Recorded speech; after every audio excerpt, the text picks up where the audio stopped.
Tuperos y Tuperas, today on Doop by the River, your Philadelphia Union continue to make history. Yes, indeed. We're going to talk about last night's victory in some sort of way against Atlanta United. We're going to look ahead at this upcoming Saturday as our Philadelphia have to travel up to the Windy City to face off against Chicago Fire. And don't go anywhere, guys, because you do not want to miss this episode of Doop by the River. And let's get this started, guys. Hey, dale!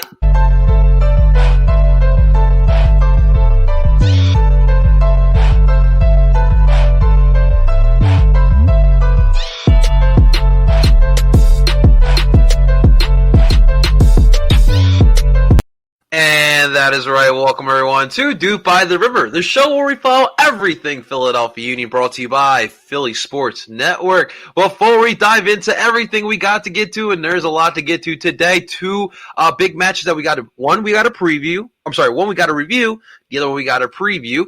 So before we get into that, of course, let me introduce to you guys to my lovely panel of Doopers here. First up, my man, Tim Lovinguth, rocking the beautiful Allen Iverson jersey, ladies and gentlemen. We are well represented, 5 for 5 Philly sports fans here with our Sixers gear. What's up, Tim? Not much. Riding high off of that Union win, or I should say draw. It was a draw. We gotta say it correctly. But then the 4-1 on aggregate win over Atlanta. The fact that the Union have the best coach in Philadelphia, which we'll get into later, because he's just amazing. And yeah, repping the Sixers tonight, guys. They're about to go 2.5 games up on the Nets. That's what's going to happen tonight, right? We can only hope. Anytime a Philly team gets up on New York, that's always good for us. Let's get it, boys. Tom, what is going on, my man? Thank you for tuning on to Doop by the River tonight. We appreciate you hopping on in here tonight. Guys, please, in the comments or in person, whatever, please give a round of applause to Tim. Last night, Tim took over our Doop by the River podcast Twitter account, and my man absolutely killed it yet again. So seriously, big shout out to my man Tim Lovinguth. Great job last time, my brother. Well, thanks, guys. Yeah. It was great. We love the reactions. We love it, man. Of course. And of course, our other duper, we have my man, Mr. Justin Freiberg, Atlanta's #1 salt provider, ladies and gentlemen. What's up, Justin? Ready to get down. Sprinkler? Yeah, a little like salt babes. Little. I love it. No, I'm ready to discuss some fireworks that happened, and there was a game. That's right. That's great. Yeah, the most important part, there was actually a match being played last night. That is right, guys. First of all, before we move forward, happy Wednesday. Today's actually Cinco de Mayo. I got to ask you guys, I feel like I'm kind of a boomer now. My early 20s, I used to love Cinco de Mayo. I used to love going out, getting those beer specials, those tequila shot specials, those taco specials. But now that I'm a little older, I got responsibilities. I don't really care to go out to drink for a holiday, as Heather's calling me out here. Am I a boomer, or am I wrong here? I don't really want to go out and drink. Technically, no. Considering Cinco de Mayo in America is kind of a bastardized version of the actual holiday. Thank you. It's so not really. It kind of blows people's minds when you realize that what you think of as Cinco de Mayo is literally an American invention, like the churro. Yes. Absolutely, man. No, I mean, I just listen. Even my girl and I is like, can we do Mexican night? We had pancheros before the Union match yesterday. I was like, listen, and Tim knows very well. Happy wife or happy girl, happy world. So yeah, I was gonna say yeah. She wants Mexican food. We're eating Mexican food tonight, so I had to bring that up. Of course, you guys know me, but yeah, Justin's bringing the play. Yeah, great, Tommy. I'm chucking those fuckers that just taking a big bag and just dropping it on the peach, on the Georgia peaches. one salty peach. Oh man! All right. Well. Before we get into this game, guys, do not forget to subscribe to Duke by the River wherever you listen to podcasts: Apple, Google, Spotify, wherever. Duke by the River can be found on there. Also on PSN Radio. You can find all your Philly Sports Network podcasts on there: the Eagles, Sixers, Phillies, Flyers, and of course us, the Union here. You can find that on there as well. And of course, subscribe to Ed Barcetto Phillies YouTube channel for all the visual portions of the pod. And we will also have the vlog from last night. Some good stuff on there. That will be out tomorrow as well. But boys, let's get into it because obviously last night, as Tim alluded to, it was a win, but it was a draw. It's the weird part about soccer. We drew last night as a final score 1-1 against Atlanta, but of course in the total aggregate, we would wind up moving on a 4-1 complete aggregate. Again, another huge round for the Philadelphia Union. Continue making history. Continue putting the city on the map, making us Philadelphians, us Philly sports fans, super happy and proud to call ourselves Union fans here. But last night, I'll be honest with you, it could have gone either way as far as the result of last night as a whole. There was moments where I felt like the Union were the better team. There was moments where I felt like Atlanta United were the better team. It was a really tight, contested match. Even look at the stat line. Atlanta had most of possession, but the Union kept firing away at Brad Guzan last night. But again, the most important part, the Union got the job done. And before the end of the first half, oh my God, freaking Sosa of Atlanta United gets a goal, and I'm just like, no, we can't have this happening. But second half, credit the Union. They came out firing in that second half. It looked like 5 opportunities. And then, of course, Kasper Shabilko in the 88th minute put a smile on all of us Union fans' faces as it literally was the kind of the stamp on the envelope for last night. And it punched our ticket to the next round. We'll talk about who can be our potential next matchup here. But we'll start off with Tim here. Timmy, man, what did you think of last night? What was going through your mind watching the Union doing it to Atlanta, duping to Atlanta? Honestly, being up 3-0 to start a match. I mean, I know the scoreboard says 0-0, but when it's 3-0 going into a game against Atlanta, and the Union already like to kind of sit back and look to hit Atlanta on the counter when Atlanta overextend, I felt like just a huge weight lifted.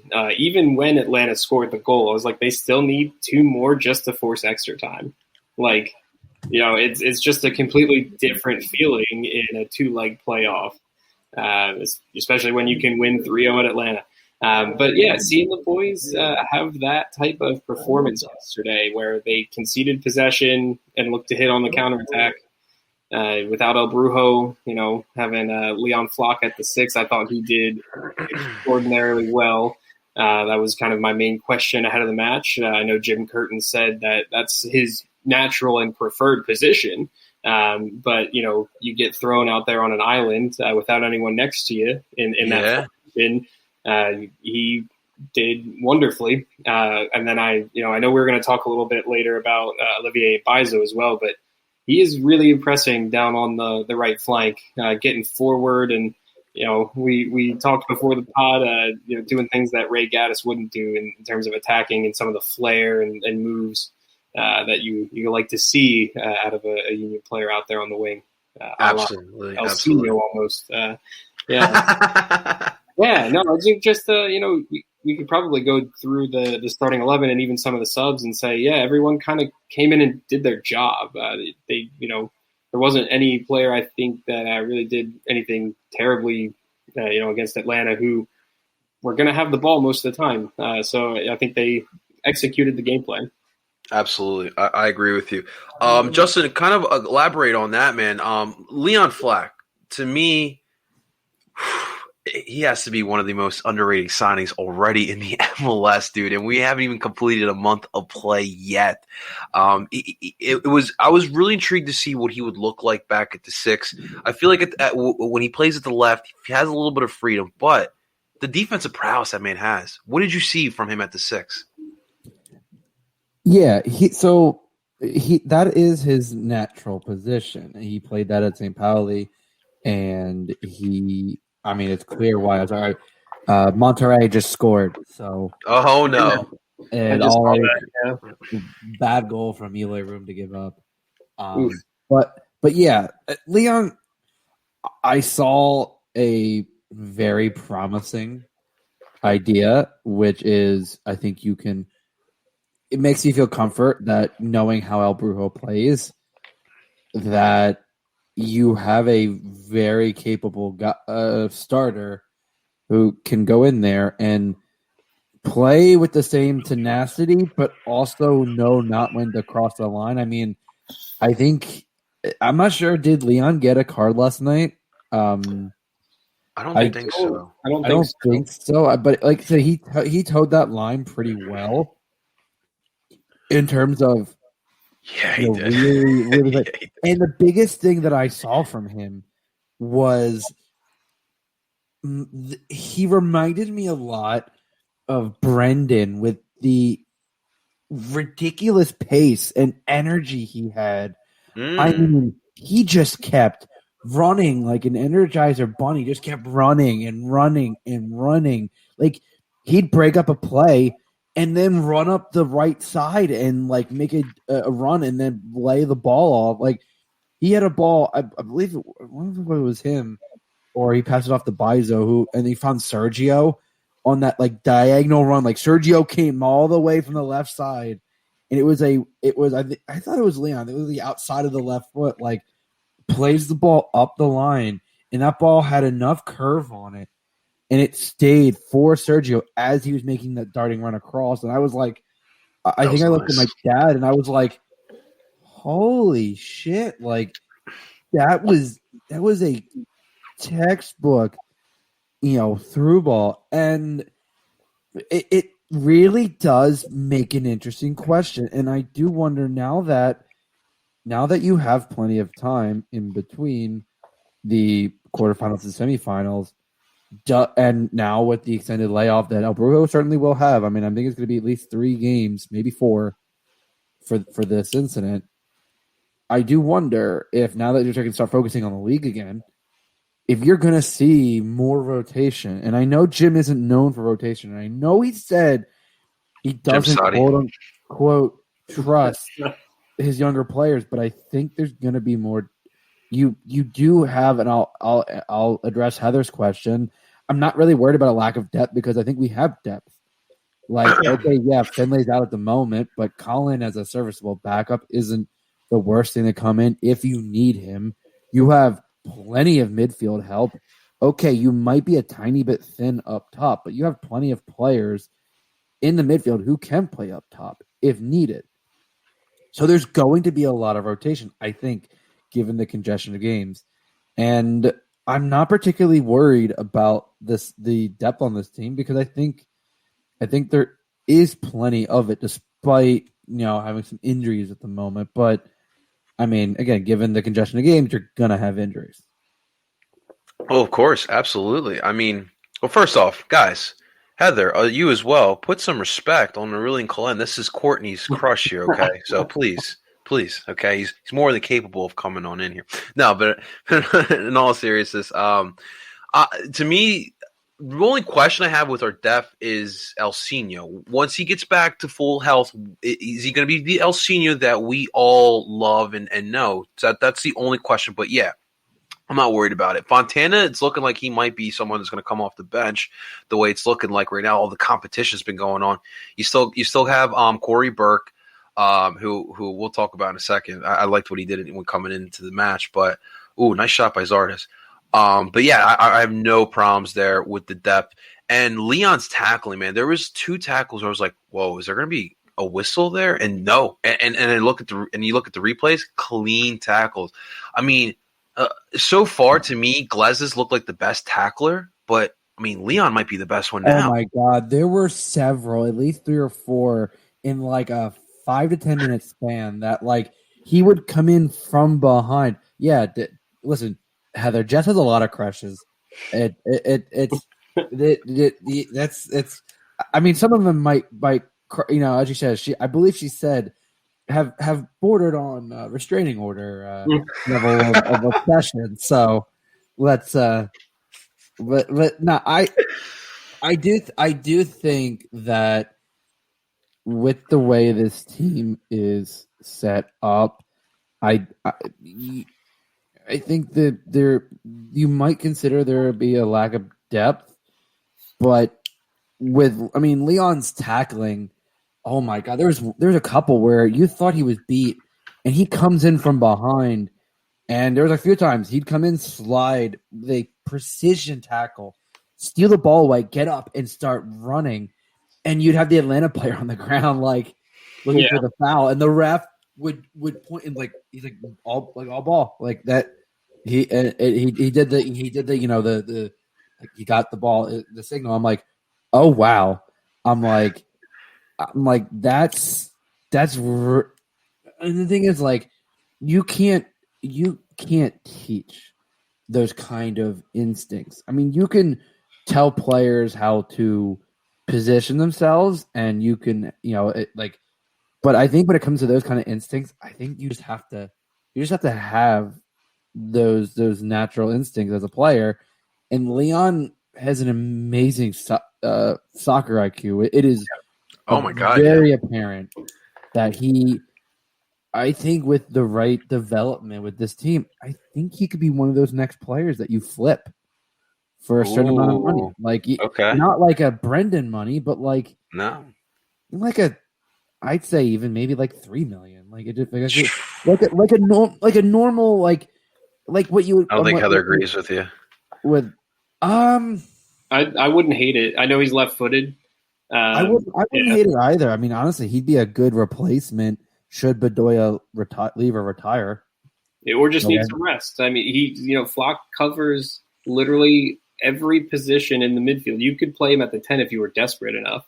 I know that you don't have enough players to play the 10 where you don't want him up there, but he could get in there. And I'm going to say something about Leon Flock that I think might be a little bit of a hot take. Do it. Right now, I mean, he's going to be playing the 6, like Justin said, probably for the next 3 league games. I would think maybe more if Brujo's suspension is longer. I would say it's going to be at least 4 games. We'll have to see what the disciplinary committee says for that. But the Union have 5 games here in May, and then they have a good little 2-week break for the Gold Cup that starts at the beginning of June. Okay, is that what the break was? I wasn't 100% sure. I saw that. I figured I wasn't sure when the Gold Cup was this year. Yeah, if Leon Flock, or is that Nations League? It's either Nations League or Gold Cup. It's one of the two. They have a 2-week break. Okay. But regardless, if Leon Flock comes in and it kills it at the 6 in all of these games, and the Union go on a run, in the league to get some major points, what happens to Brujo when he comes back? Like, is it going to be, flip flop? Do you play, both or again, or is it just Flock at the 6 and you have Brujo on the bench? Like, Honestly, Tim, I thought you were going to go somewhere else with that take. I thought you were going to bring up like the U.S. men's national team. No, he is German American. He is German American. I wouldn't hate it. I mean, I don't want him to leave right now and go on any kind of international duty. But yeah, I think Flock could legitimately win the 6 position, even if Brujo comes back, based on his style of play. I really do. And we'll have to see how long the suspension is. I think it really depends on how long the suspension is. And I love Brujo and his tenacity, but Flock seems a little bit more solid. Like, he's not going to get many cards, and he's going to win those tackles. So the one reason that, I mean, Tim, there is some validity with the way Jim has, like, if a player plays well enough that even sometimes a player coming back from a suspension or injury does not get their spot back. Mm-hmm. At the same time, the one thing that I don't want to put throw cold water on your raging hot take, but Jim is Jim, and he does like to go with the lineup that he prefers, and that lineup does include Leon, but it includes Leon at the shuttler. That's fine. And I mean, your diamond midfield of Brujo, Leon, Bedoya, and Jamiro most likely. Yeah. So that's the only thing I would say that would be a bit not like that's never gonna happen. I'm like, it's one of those, knowing how Jim is with his lineup changes, it feels like I don't necessarily think that it could stay that way. But I could be totally wrong. Yeah, I really do think it's going to. I think Jim takes what he sees in practice and on the pitch more so than what he thought was his preferred thing before injuries or suspension happened. So yeah, we'll see. This could also provide a huge opportunity for Anthony Fontana, as we saw in Atlanta, the game against Atlanta. He gets the start. He wasn't terrible. Got on the ball a few times. Connected a few passes. I would like to see him shoot the ball a little bit more. I know he had a few opportunities blocked, kind of right on the edge of the box where he likes to shoot from. But it could be another huge, opportunity for the veteran homegrown, as we call him here. Wait till it gets warm and that leg starts warming up. He'll start scoring those screamers for sure. Man, I don't like Texas, but they sure know how to tackle. That's for sure. Whether it be football or football, they know how to tackle for sure down there. Tim, elaborate more on Mbaizo. What is so different from Mbaizo to Ray Gaddis? Ray Gaddis was the shutdown defender, stay at home right back. You knew when he was out on the pitch, especially when the Union were playing more of like a 4-2-3-1. That Gaddis would be out there on that island, and he would shut guys down, and then he wouldn't really move that well going down the line moving forward. Especially as they switched to the 4-4-2 diamond, and Gaddis was asked to move up the field more. He did. He was a good pro, but you could tell he was very uncomfortable when he was on the ball, and that's the main difference with Mbaizo. When you see Mbaizo move up the wing, he's definitely more comfortable on the ball. Mm-hmm. He loves that overlapping run into a first-time cross to put a cross into the box, which actually frustrates me a little bit. I think sometimes he could take a touch, because there's a few times where he hit a one-time cross into the box, and there was a runner making more of a delayed run rather than that initial run to one of the posts. But that's the main difference, is you see Mbaizo has the more of the flair on the ball and can actually do more moving forward. He's shown he can hit a really good cross. And we saw last night, if he gets kind of, tangled up in the box a little bit, he might be able to win the ball and put a shot on net, which, he almost scored if Kuzan wasn't right there. Imagine. Yeah, that would have been crazy. But I think that's the main difference there for you.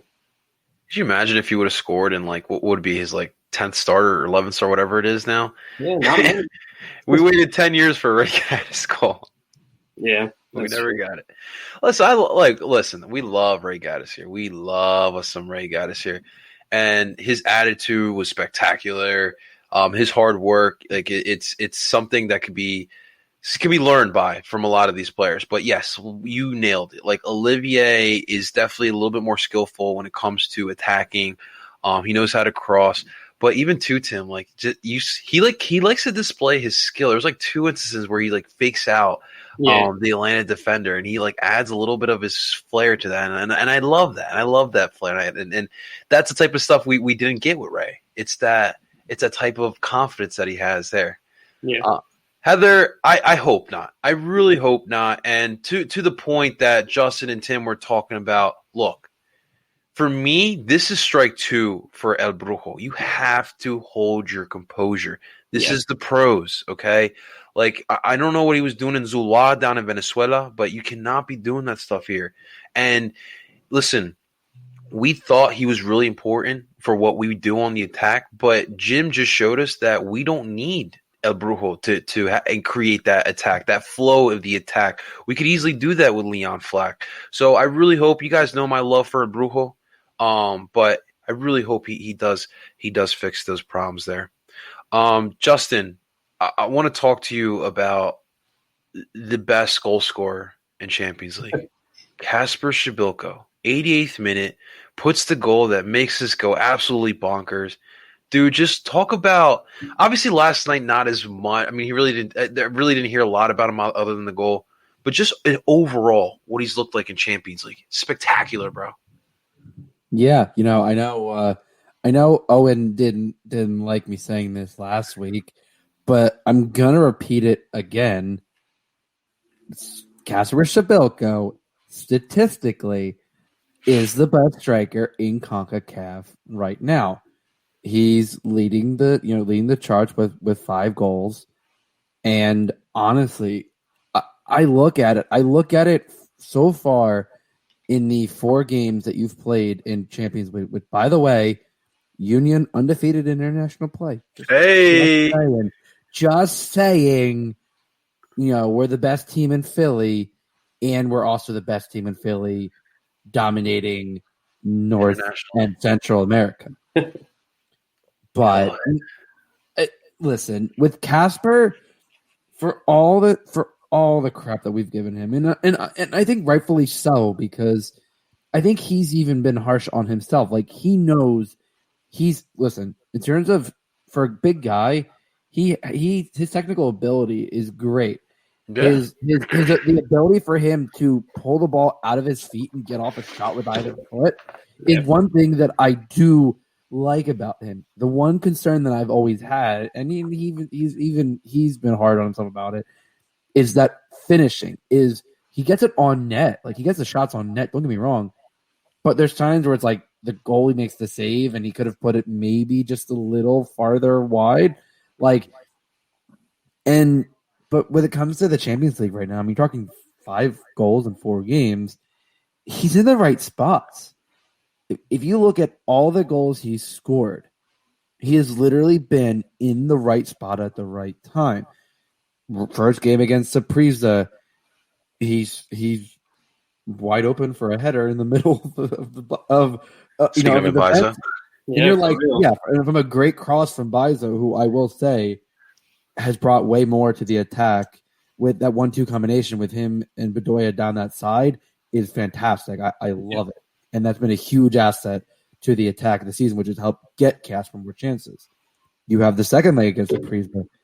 He adds another one. Once again, he's there. Like, right spot, right time, finishes.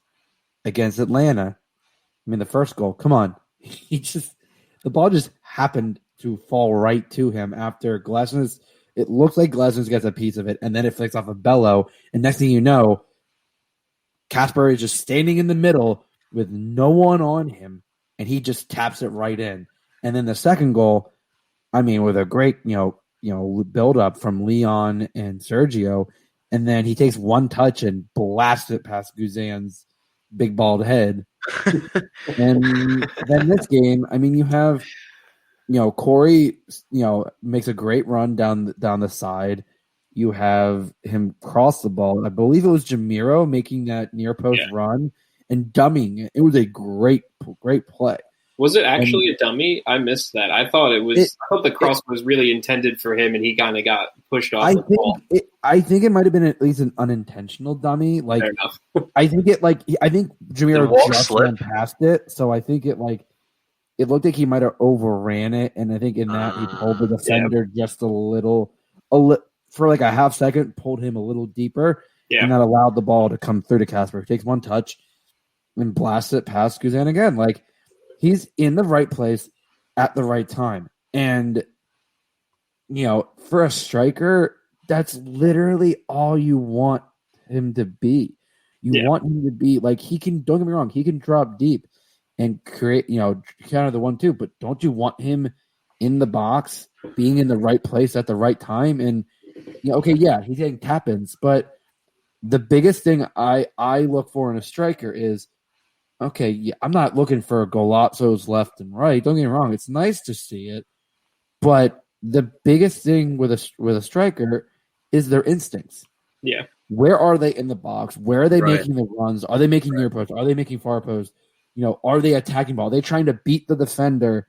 To get a touch on it. The two strikers that I look at when I think right now of that kind of presence worldwide.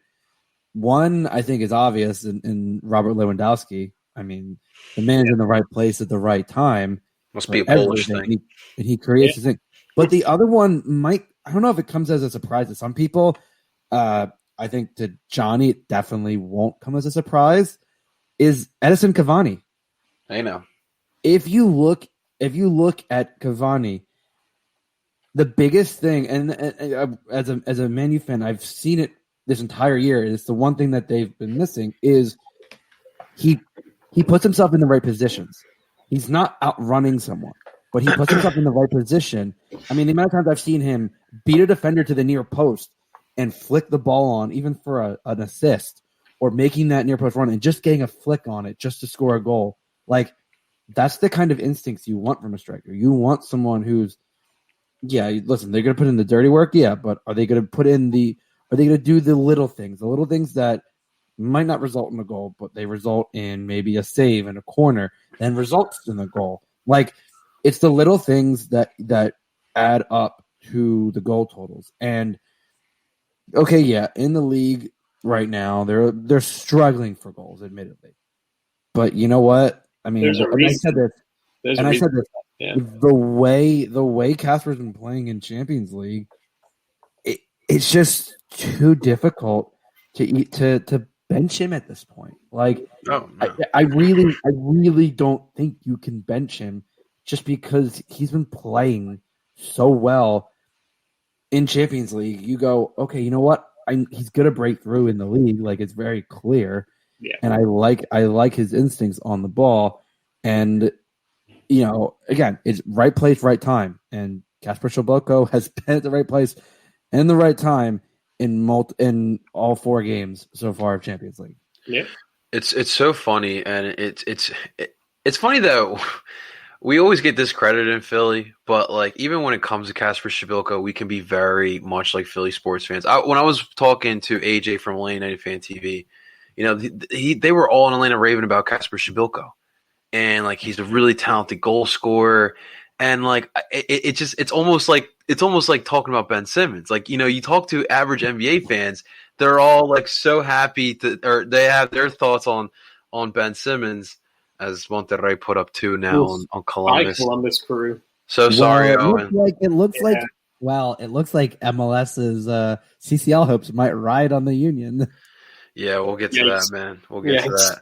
But no, when it comes to Kasper, I feel like in Philly we're so harsh, but it's because, and I use this mantra too, like, I don't want Kasper to be the friendly striker. I want Kasper to be the mean, deadly, a-hole striker. And the only criticism I have with him really is just the consistency, because I do see, like, I see him being that dominant goal scorer, like the best goal scorer in the MLS. Like, you see it there. I just want to see more consistently. That's really all it is for me, man, when it comes to Kasper. For Kasper, I mean, Jim has said it since Kasper has arrived in Philly. He thinks Kasper is the best finisher on the team, and when he's on, it seems like that is true. But then there's those times where, thank you. There seems like there's times where when he's off, it's just so frustrating because the quality that he does possess, like Justin was saying, and if he finds a few shots that are a little bit closer to the keeper than to the corner of the net, you see fans kind of getting on his back a little bit. But hey, right now with the form that he's on, like Justin said again, he could turn this into a run of form into league play. Like I mentioned, the Union have 5 matches here in May before a break, and they're going to be playing a lot of games. And if Kasper can get some goals in some of these games here, he'll get the Union right back up in the top half of the standings in no time. Yes, sir. I agree. Man, Eloy Room being put to work tonight for Columbus. I didn't even know Monterrey is coached by Javier Aguirre. I didn't even notice that. But, man, these Mexican teams are tough. Why is Zillarreal not playing? He's suspended. He's suspended. That's huge. Yellow card. He got a yellow card in the first leg kind of early on. Yeah. That's tough for Columbus, man. And I'm sure he wanted to play against his former rival as well. Yeah. That is definitely tough. So to the run of play. So a lot of fans are concerned about the run of play of the Union. Last night, yes, you got the job done. I still don't think it was their best performance. Obviously, we all know what happened against NYCFC and Inter. What are your Justin? You can start off here. What are your thoughts on the run of play here, man? How worried should these guys be? Not particularly worried. And I'm gonna start with, and I brought it up pre-show, but the expected goals totals that that we had for the Union for that game. The Union's expected goals was 2.33 to Atlanta's 0.41. And that's insane. That's an insane margin. But no, listen. I think, first of all, it's 3 games into the season in terms of MLS play. Okay, yeah, you've lost 2 home games, and one in which you were, basically playing down a man for 75 minutes. And even down 1 goal, that's not going to be great. And yeah, you didn't play great against Miami, but you had a decent game against Columbus. And Jim's even said they've prioritizing Champions League over league play for the moment. And now that you have a break until August, I'm sure Jim's looking at, okay, we now have 2 months to really, just focus on the league, just get everything settled. And listen, you've seen what they can do. It's even when it's not perfect, it's still, this is one of the I say more the better Union teams outside of maybe last year that you've had in a while. You have a lot of the young depth. It's going to be used. I'm not worried, and I think for any Union fan that is really concerned, my response is: you're 3 games into a season, and you're also in the CONCACAF Champions League semifinals. Your MLS performance hasn't been particularly great, but by the way, you are now 2 games away, 2 games from the CCL final, but 3 games from the Club World Cup. Now think about the Union playing the Club World Cup, I believe, in Japan next year. I'm just saying, we've all talked with our favorite Union fan soccer reporter Dan in Tokyo. We said, and the man from Japan. We told Dan we'll be ready to come down if the Union, and I know that's, again, 3 games is a lot, but the way the Union have played in CCL, it feels like it could be a possibility. Yeah, and now that you have a break and now that you can focus on the league, I'm not too worried. It's 3 games into a 34-game season. I'm not particularly worried. Not at all. It's like if you're 10 games and you're 2, 3, and 5, I go, okay, maybe there's a little room for concern. But if the Union turn it around and say you're like 4, 3, and 3, I'm like, okay, I can, that's a decent, that's a decent run. That I can work with that. But no, it's 3 games of the season. Pump the brakes. Let's slow it. Absolutely. That's why I wanted you to tell them. I wanted you to calm them down, man, because I saw it too, and I understand 1.23 matches. No one wanted to be in that situation. But listen, what would you rather have right now, guys? This is the question you have to ask yourself. Would you rather have an MLS Cup or a Champions League? That's what you have to ask yourself right now. I think for right now, eyes on the prize on Champions League. We'll worry about the rest of it. The thing is MLS Cup is literally like 6 months, 7 months down the line. So we got plenty of time for that. But we got some comments here, and obviously, look, so if all results stay the same, the Union will be the last remaining MLS team. Yes, some words I can't translate because obviously. I was going to say it's been a while since I took Spanish in high school, but from the one some I remember, and from the stuff I learned from the guys in the back working restaurant jobs, I know enough to know what that means. Oh boy! Yeah, Ruli, we agree. We would agree with you there, my man. But yeah, so here's the thing, guys. So yes, if everything stays the same, we will be the last remaining MLS club. So like Justin said, that is absolutely wild to think that Philly would be the last remaining MLS team in this tournament, where MLS teams usually don't do well. So it's really crazy to think about. But the fact that the Union have the possibility of playing Mexican giant Club America would be so huge for our club, guys. I don't even care if we win that series. I really don't care if we win that series. Just being there in the Azteca, the mighty Azteca, like just that as an I'm like, I'm DOOP by going. the Azteca? Did we? We'll see if we'll ask Liam if that's in the PSN budget. Yeah, I was gonna say I hope we can swing some PSN bucks. Oh, you know I want to go there. That would be so fun.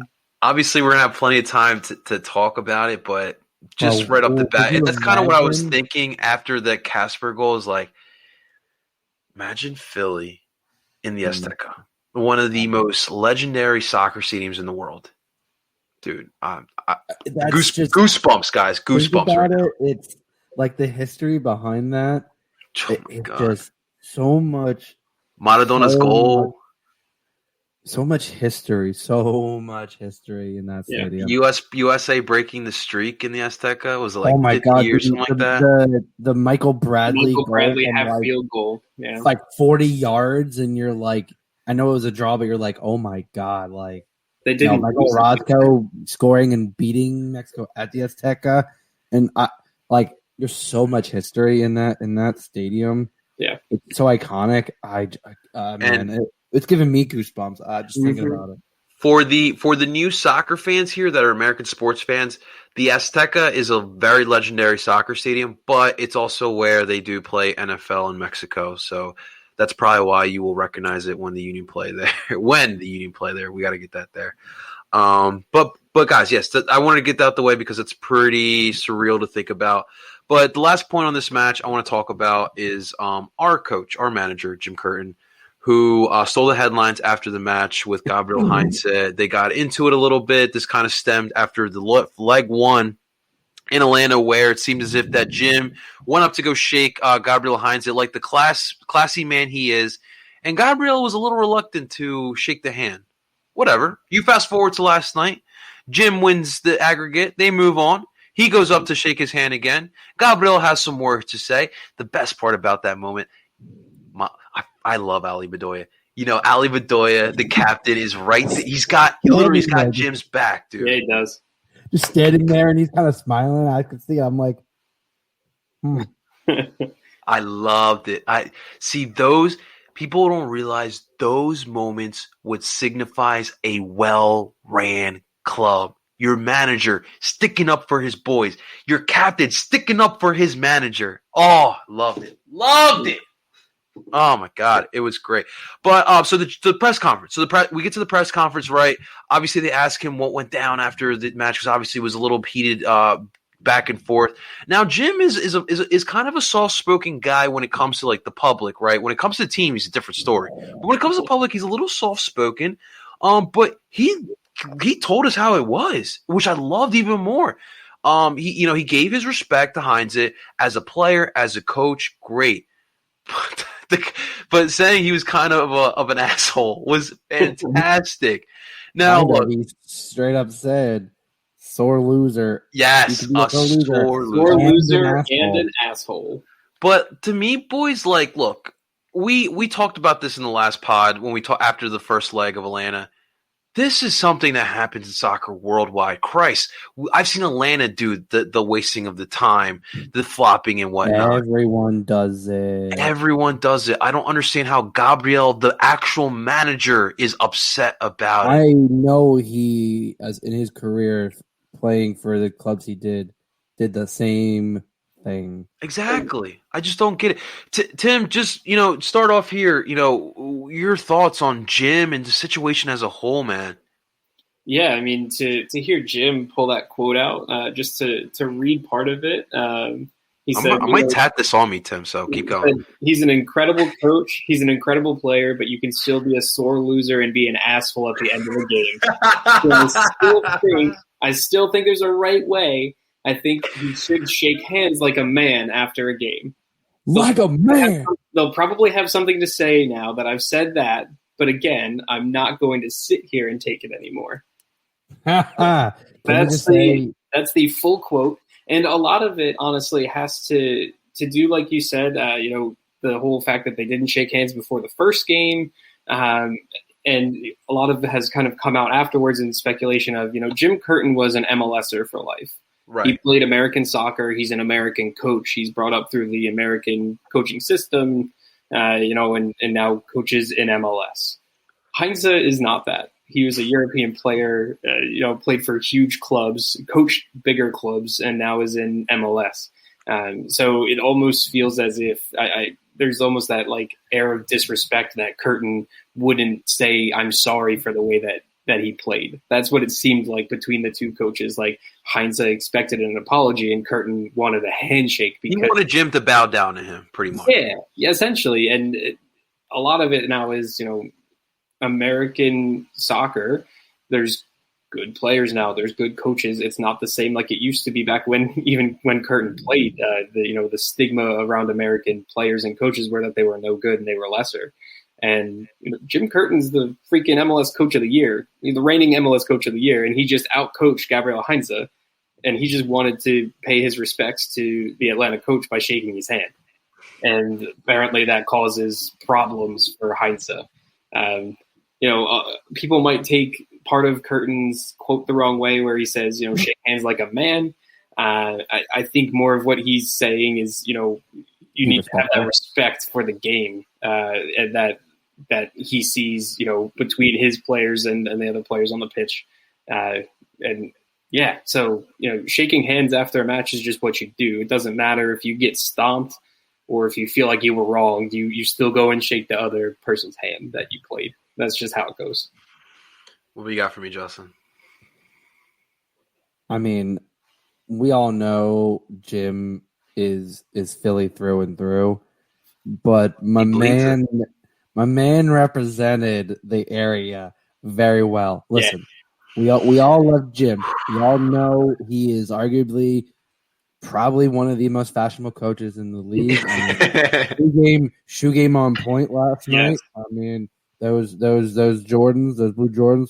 Whoo, that was some. I've heard his shoe collection is it's a very big collection, and he has a separate closet just for the shoes, and that it's become almost a jokingly point of contention between him and his wife because he's got a lot of shoes. Maybe that's why Heinze didn't like him the last week. He felt disrespected by the sneaker game. I mean, look. How are you out dressing me? Yeah, you're out. The drip was too strong with Jim. Yes. But not listen. Yeah, Jim is Philly through and through. He is also MLS through and through. He comes from the Bob Bradley School of Coaching. Yeah. Now, if you look at the disciples of Bob Bradley, the two that stand out in terms of their attitude are going to be Jesse Marsch and Jim Curtin. Yeah. And they are both might appear to be soft-spoken, but we all know, we've seen the in the locker room stuff with Jim. He ain't afraid to get right down to the point, to drop a few F-bombs and get right to it. And listen, I get, the first leg, first leg, Atlanta got, run out of their own place after a dominant first half in which they should have scored. Yeah. And I get it. I get it. Heinze might be pissed, but you know what? Yeah, it's about respect. Like, you lost 4-1. Jim's basically just like, hey, like, good game. Like, tough. Like, he respects Heinze. He admitted it. But he can also he can be right in saying he respects him, but he can also be right in saying he also acted like a sore loser and a bit of an asshole. Yeah. I mean, there's no way around it.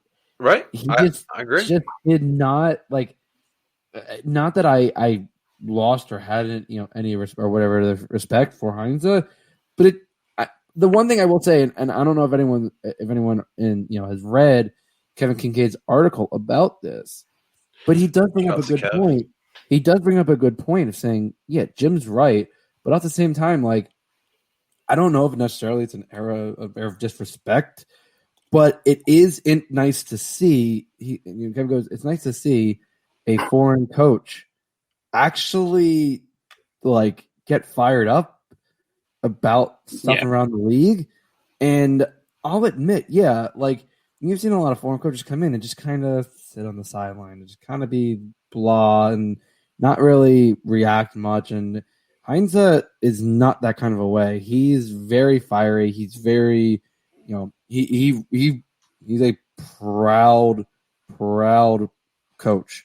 Like he felt slighted, and I get it, but and I respect the passion, but I also say you were acting like a sore loser and an asshole. And Jim has every right to say, you know what, I'm not going to take it. I'm going to call you out on it. And whether or not people agree with it, it's like, you know what, he said what he said, and there was a bit of truth to it. Yeah, absolutely, man. To be quite honest with you guys, and I put this out on Twitter today, Jim, after last night, has solidified his place as the best coach in Philly sports. And I'm going to repeat myself. He has solidified himself as the best coach in Philly sports. When you talk about the longevity now, he's the longest tenured coach in Philadelphia sports. He has been with the Union through the tough times and now through the best times. He's been part of some of the biggest wins in Union history. And last night, the way he defended himself and his team was very Philly-like. So I'm sorry, until Doc Rivers brings us home that NBA Finals trophy, Jim Kirchin is the best damn coach in Philadelphia. You can argue with me all you want, but I ain't changing my mind. It's like me saying Kasper Schmeichel is the best striker in CONCACAF. Right now, the stats back it up. I mean, just to solidify that point, Justin, he's one of 2 players to score in 4 consecutive knockout round matches in CONCACAF. Hey, there you go. It's him and one other guy. I can't remember the name, but I like that.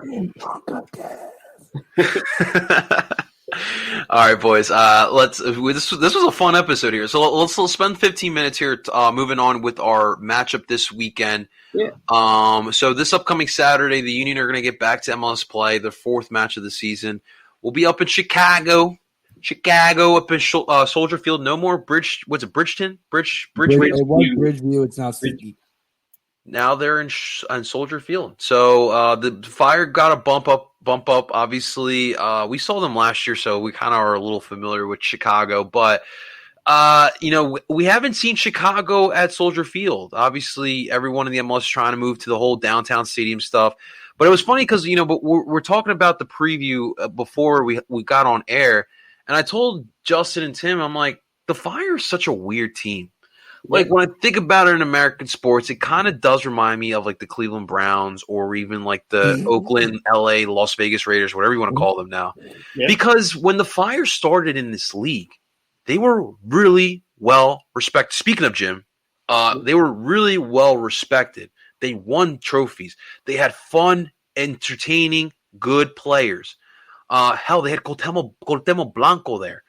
And ever since Blanco left, it just feels like this team, they had like that one solid year in 2017, right?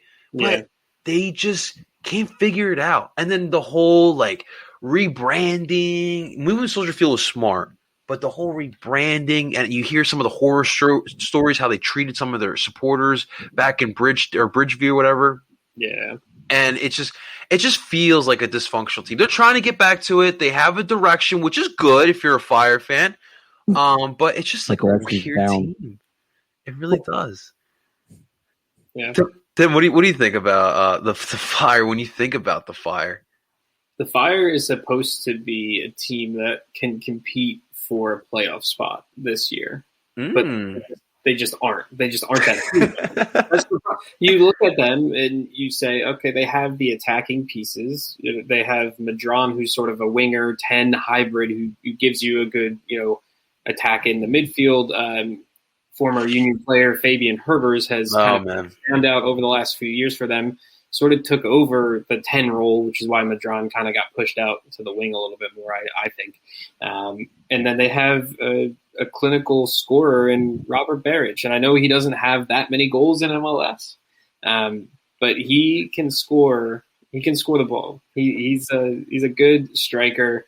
If you give him the opportunities and Chicago gives him the service is more of what it is, then he can. He got us last year.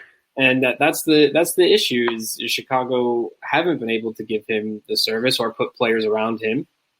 to be really competitive. And the back line, when you look at how it's constructed, they have Calvo and Kappelhoff as their center backs, and we all know Calvo. He likes to kind of go on some runs, maybe make some challenges that are kind of questionable. I know the red card last year against the Union is questionable. It was still a red card technically. They have Jonathan Bornstein, who I forgot was a player, as their left back. How is he still playing? He's still playing. Like 35, 36, I think. No, I don't think he's doing too well. Just pulling up what Chicago did in their last game, which was a 2-0 loss to New York Red Bull. Bornstein was actually subbed out of the game, which is weird for a left back to be subbed out of the game. At least I think it is. Unless it was injury. I haven't done enough homework to know that, but Chicago is an incomplete team. They look like they should be a fun team when they're on the ball and they're attacking and they're getting service into the box, and like they should have Soldier Field going crazy. But then they turn around and they let in a bunch of goals, and they're just inconsistent, and they seem to give up.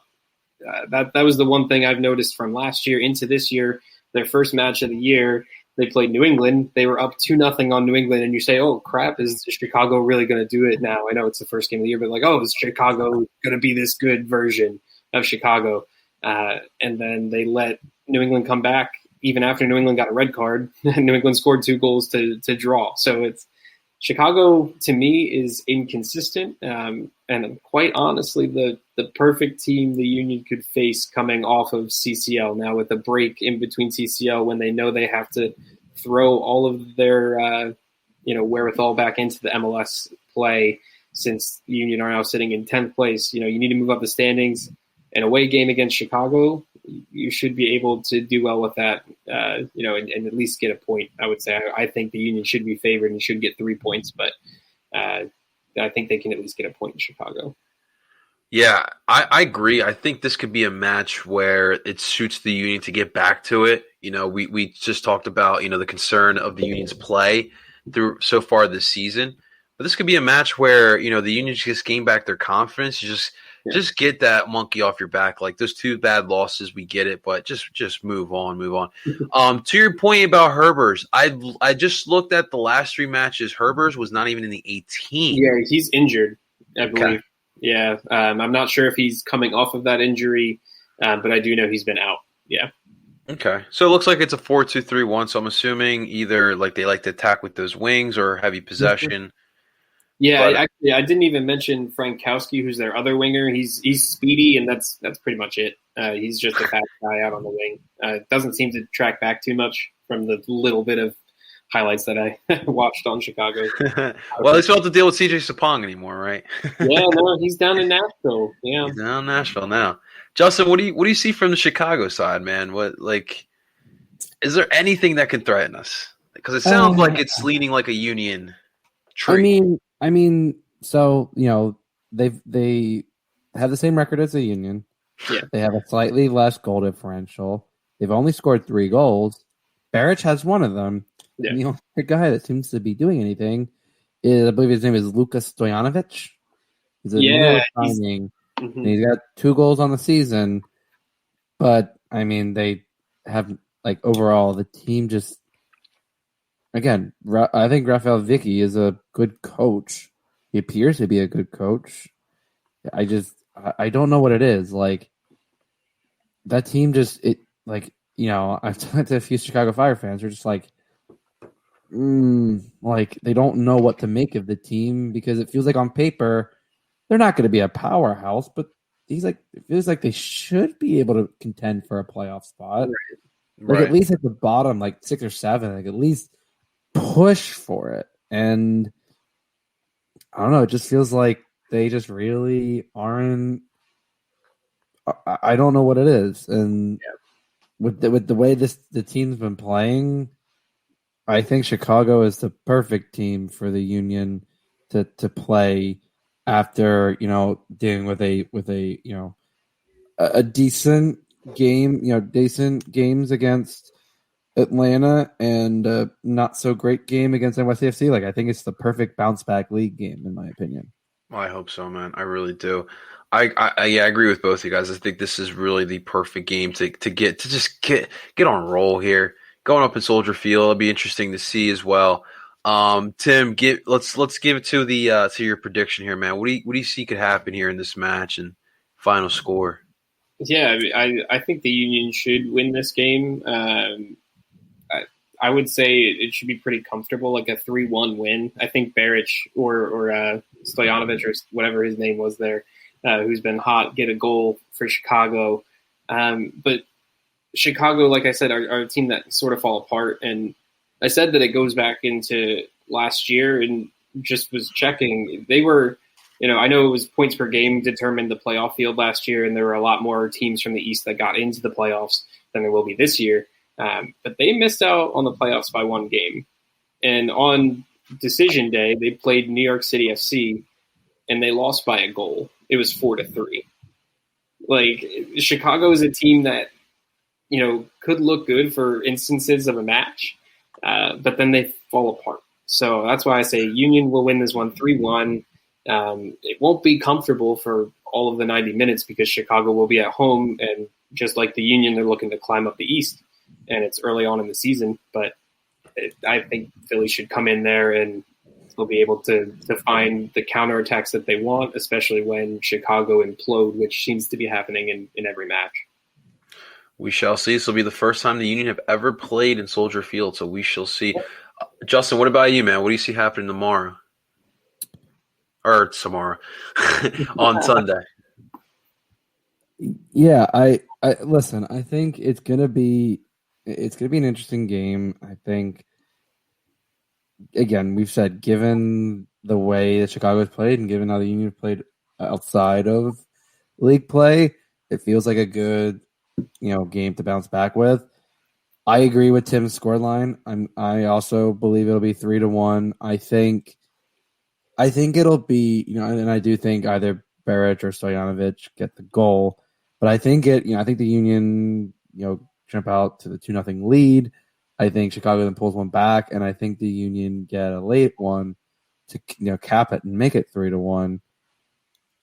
But again, yeah, it's not going to be pretty. I mean, the Union don't exactly do pretty, but it's I'm not going to be too worried. Yeah, it's not going to be like, it's not going to be perfect, but Union soccer is never really truly pretty. And I think Chicago going up to Soldier Field will be a great way to bounce back in the league. Yeah. I agree with you guys. I see a 2-0 victory here. I think the Union get back to it. You just get back to your game. That's really all it is.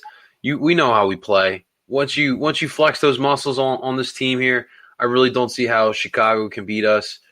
Even if they get on top early, I just don't see how they can come back and beat us. And really intrigued where he's going to go with the lineup as well. I mean, some of these guys have been playing a lot of soccer. I mean, even watching Jamiro at the end of that game, I'm just like, I wanted to throw in my lungs, just give him some air, man, because he looked tired. He's been putting in some serious work too, guys. And so we'll see what the rotation looks like. We'll see what this lineup looks like. But I still, regardless, see the Union just take care of business against Chicago, man. I really like our chances here.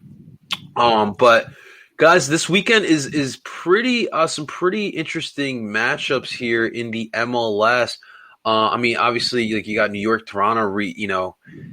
Kamar Lawrence and Armas are with Toronto now. We'll see how that looks. But I really am intrigued with some of these early Sunday matches here.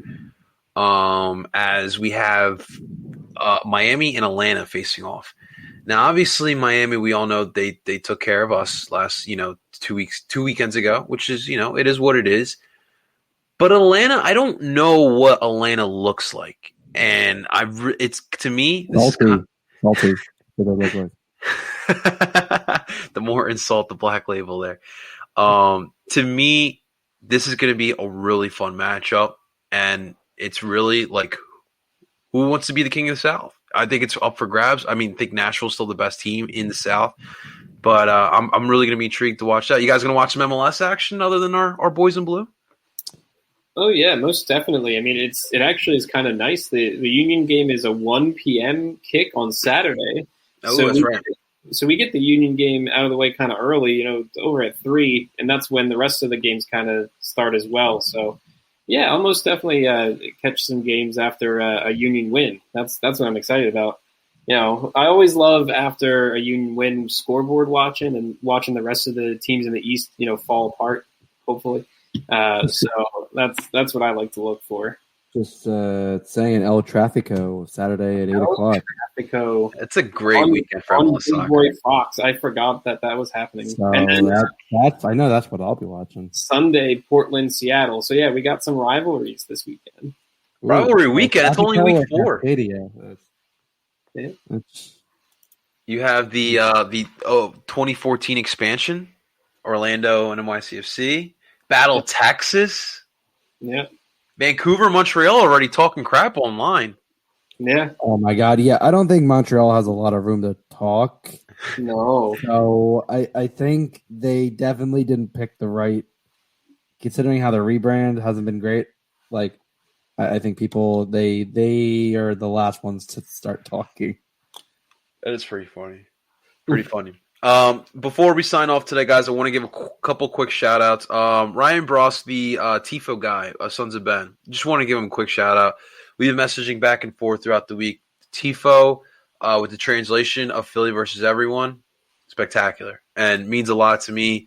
You guys know I've been wanting to make Sons of Ben more inclusive the past couple of years. Seeing a Tifo in Spanish, fantastic. So big shouts to my man Ryan. And just everyone, showing love yesterday. Thank you so much for all the kind words. People have been appreciating DOOP by the River, and it really means a lot to us here. You guys spending time listening to us. We know there are better Union podcasts out there. We got some really good Union podcasts out there, and the fact that you guys spend the time to listen to us, we really can't thank you anymore. And just feeling the love, it really feels good. Union wins are great, but you guys showing us love is also great as well there. Yeah. Guys, we did another pod. We did another pod episode here. Let's go. We're keeping on rolling here. Ladies and gentlemen, don't forget to subscribe to DOOP by the River wherever you listen to podcasts. Ladies and gentlemen, that is Tim Lovinguth. That's Justin Freiberg. I go by the name of El Parcero Philly, and we are telling you guys to DOOP on. Let's beat the fire. Let's go.